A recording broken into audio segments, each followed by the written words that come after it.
नमस्कार दोस्तों। किसी भी पेड़ के कटने का किस्सा नहीं होता अगर कुल्हाड़ी के पीछे लकड़ी का हिस्सा नहीं होता। इस अल्फाज को फिलहाल जहन में सजा कर रखिए और चलिए मेरे साथ सियासत की स्याह गलियों में। फिजा में चुनावी रंग घुला हुआ है। आरोप प्रत्यारोप के बीच चुनावी गुड़ा भाग किया जा रहा है। कुछ सियासी खेल पर्दे के पीछे भी चल रहा है। झलक दिख रहा है, अक्ष उभर रहा है, लेकिन कमबख्त पर्दा इजहार इश्क का खुलकर दीदार नहीं होने देता। दाग साहब की शायराना जुबा में कहूं तो खूब पर्दा है कि चिलमन से लगे बैठे हैं, साफ छुपते भी नहीं, सामने आते भी नहीं।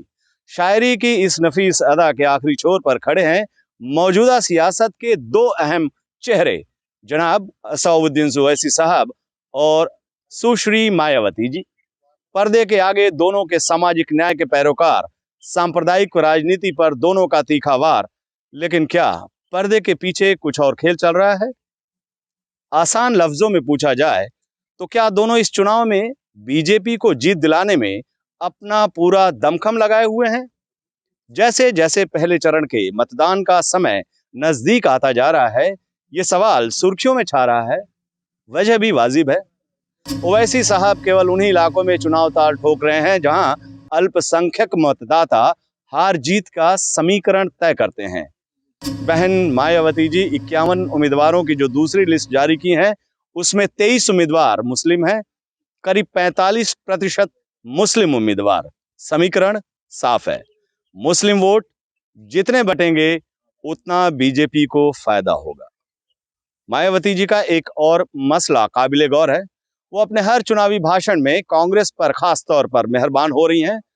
आगरा की चुनावी रैली में तो उन्होंने दलितों की दयनीय हालात के लिए उस कांग्रेस को कसूरवार ठहरा दिया जिसने योगी राज में हुए दलित उत्पीड़न के हर एक वारदात के खिलाफ जमीन पर उतरकर लड़ाई लड़ी। वो इस बात को भूल गई कि दलितों के हक हकूक के लिए जब कांग्रेस महासचिव श्रीमती प्रियंका गांधी सड़कों पर संघर्ष कर रही थी, तब वो अपने आरामदायक ऐशगाह से केवल ट्वीट कर रही थी। कुछ यही हाल पंजाब और उत्तराखंड का है। यहां भी मायावती जी के निशाने पर कांग्रेस है, बीजेपी नहीं। आखिर क्यों? दवायर टीम की इस मसले का जवाब वरिष्ठ पत्रकार शरद प्रधान से मिला, जो वायर के लिए लिखे हैं। उनके मुताबिक मायावती जी को ईडी और सीबीआई का डर है, क्योंकि ये जग जाहिर है कि वर्तमान केंद्र सरकार अपने विरोधियों को डराने में कोई कसर नहीं छोड़ती। इसलिए सुश्री मायावती ने तय कर लिया है कि वह तिहाड़ जाने के बजाय अपनी दौलत का लुत्फ उठाएं। दूसरी तरफ ओवैसी साहब बिहार के प्रयोग को उत्तर प्रदेश के चुनावी रण में लागू करने में व्यस्त हैं। बिहार में उनकी मेहरबानी की वजह से ही बीजेपी नीतीश कुमार के साथ मिलकर सरकार बनाने में सफल हो पाई। वैसे बीजेपी की बी टीम की उपाधि से उन्हें सख्त नफरत है, लेकिन बीजेपी की सांप्रदायिक ध्रुवीकरण की राजनीति के लिए वो कितने मुफीद शख्स हैं, इसका एहसास उन्हें बखूबी है। यहां आपको बता दूं कि दलित और मुस्लिम, इन्हीं दो समुदाय के दम पर दोनों की राजनीति टिकी हुई है। दोनों खुद को अपने समुदाय के रहनुमा के तौर पर पेश करते हैं।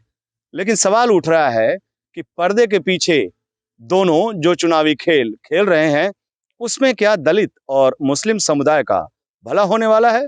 सवाल का जवाब तलाशते वक्त लकड़ी और कुल्हाड़ी के रिश्ते वाले शेर पर गौर फरमाइएगा।